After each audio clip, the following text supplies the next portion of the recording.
Traditionnellement, en France, lorsqu'on voulait envoyer une lettre manuscrite par la poste, on pouvait le faire de 2 façons, du moins selon 2 vitesses différentes et donc 2 tarifs différents.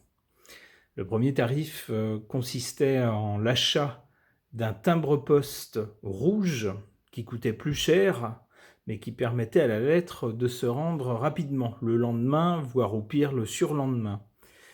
Ou bien on pouvait acheter un timbre-poste vert, moins cher, mais la lettre n'arrivait qu'au bout de 3 jours, voire un peu plus. On nous apprend qu'à partir de ce 1er janvier, l'achat de timbre-poste rouge est supprimé et qu'il faudra désormais, si l'on veut envoyer une lettre par un système rapide, il faudra la numériser, puis la présenter à la poste pour que ce fichier numérique soit imprimé dans le bureau de poste proche de la destination, et le service postal glissera cette lettre imprimée dans la boîte à lettres du destinataire. Alors évidemment, pour beaucoup de gens, ça ressemble à une arnaque, puisqu'il s'agit en fait d'imprimer un email, chose qu'on peut faire soi-même et chose que les personnes âgées ne sauront pas faire. Et en plus, c'est payant. Donc, pour toutes ces raisons, je veux interroger les cartes au sujet de l'évolution de nos services publics ici en France, parce que la Poste est un service public financé par l'argent public. Donc, quelle est l'évolution des services publics ici en France? Qu'est-ce que les cartes peuvent m'en dire? Je pose la question au tarot de Marseille.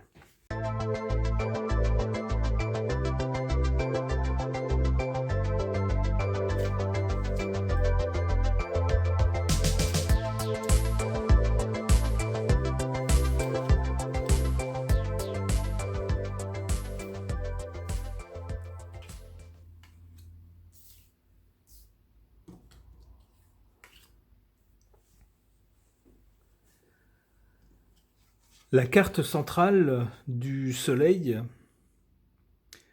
semble nous dire que nos services publics ont encore de beaux restes, avec la carte du Soleil qui est une carte de force, de bonne vitalité. Du côté de l'avant ou de l'origine de la source de la mesure actuelle qui s'applique au poste, mais on a un peu le même genre de réforme qui s'applique à toutes sortes de services publics. Eh bien, on voit qu'à la source, il s'agit bien d'une question d'argent, mais aussi de malhonnêteté par rapport à cet argent. Effectivement, il s'agit de faire des économies sur le service public, mais on a pu constater que lorsque notre lumière céleste se rend à l'étranger, il n'est pas avare de dons faits avec notre argent. Donc il y a bien de la malhonnêteté. Du côté de l'avenir, il semblerait que la justice finisse par se saisir de ce genre de choses.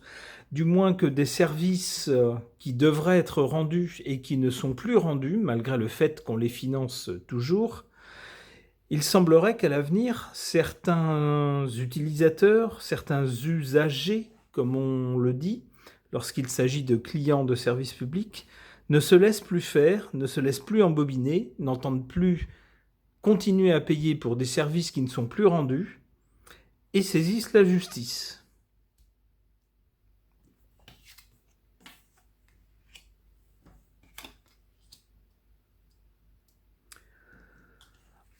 En défaveur de nos services publics ou de cette évolution de nos services publics matérialisée ces derniers jours par cette réforme d'un service postal, en défaveur donc de nos services publics, de cette évolution, on a, voilà, avec le jugement, ce sont des décisions comme ça qui nous sont balancées dans la presse ou dans les journaux électroniques ou à la radio.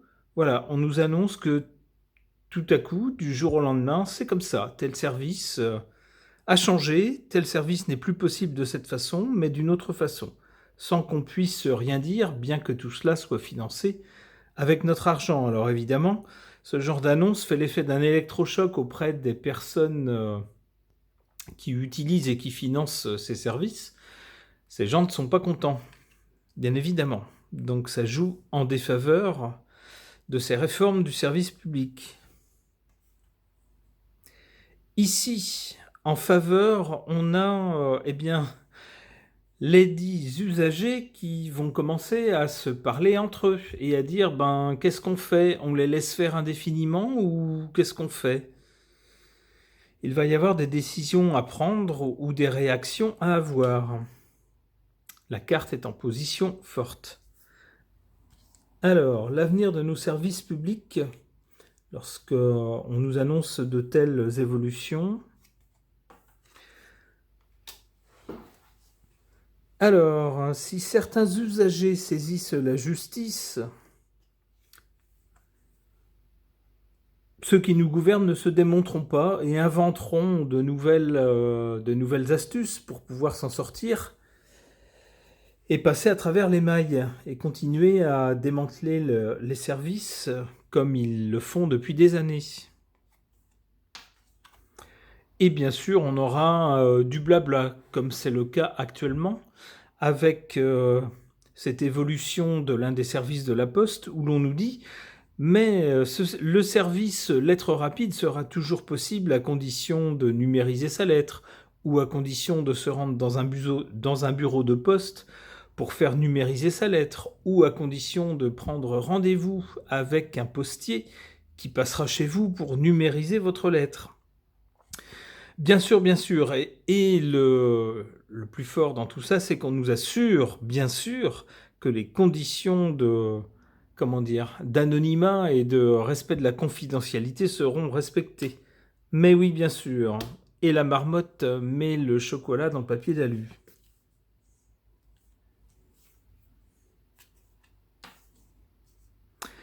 Au final, il faudra que tout ça change avec la roue de la fortune. Ces services qui sont en pleine évolution, eh bien, il y aura au final un changement. Ok. Je pose la même question à ce jeu aux origines de l'ANA. Quid de l'évolution, la réforme de nos services publics qui est en cours?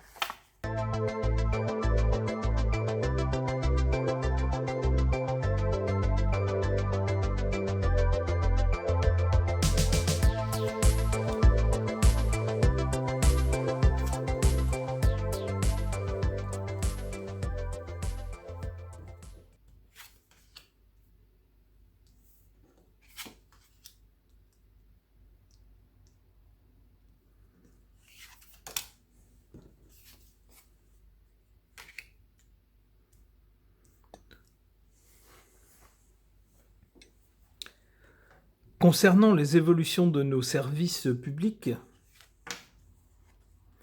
ici on a la carte de l'adulte, c'est-à-dire que on nous présente ces évolutions du service public comme un passage obligé vers un autre mode de fonctionnement qu'il nous faut accepter si l'on est raisonnable, si l'on est adulte.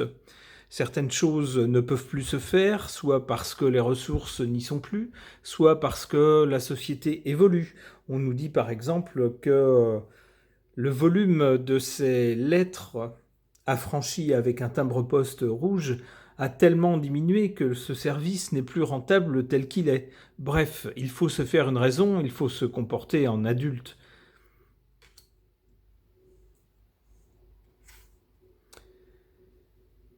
Ici, à l'origine ou la cause de ce genre de réforme, c'est tout simplement la ruine de nos services publics.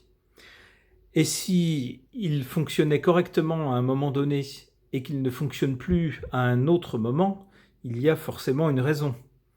Et les raisons sont déclenchées par les actions humaines, si vous voyez ce que je veux dire. Du côté de l'avenir de nos services publics, ça n'est pas très joli. On a ici l'ange noir, c'est-à-dire un mauvais ange, un mauvais esprit qui plane au-dessus de nos services publics. On a bien compris ce que cela veut dire. On veut tout simplement passer à un système où tout est géré par le privé.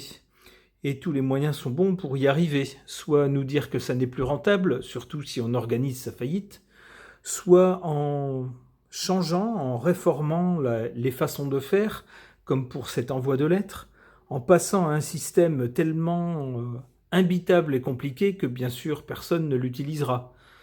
Il sera très facile alors de nous dire, d'ici quelque temps, personne n'utilise ce service, donc on le ferme.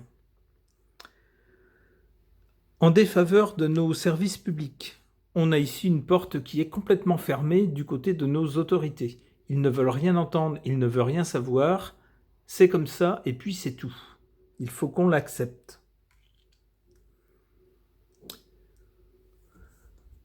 En faveur de nos services publics, de l'évolution de nos services publics, on peut compter sur l'intuition des citoyens, qui ne sont pas aussi bêtes que ceux qui nous gouvernent peuvent le penser. Effectivement, tout le monde a bien compris que derrière ces réformes complètement débiles, il y a une volonté manifeste, au-delà des justifications qu'on veut bien nous présenter.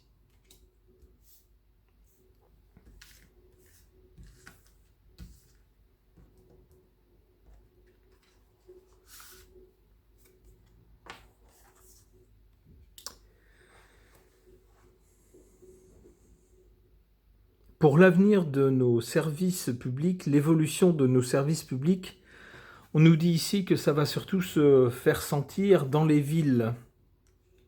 C'est là, bien sûr, que sont concentrés la plupart des services, et c'est là que les changements risquent d'être ressentis de façon la plus évidente.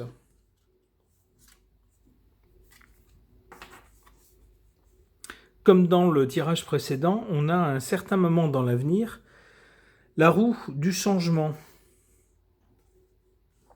L'évolution des services publics ne va peut-être pas se faire, au bout du compte, comme ceux qui nous gouvernent en ont l'intention. Et nous allons peut-être finir par être récompensés pour notre persévérance à résister à ces changements. Ok.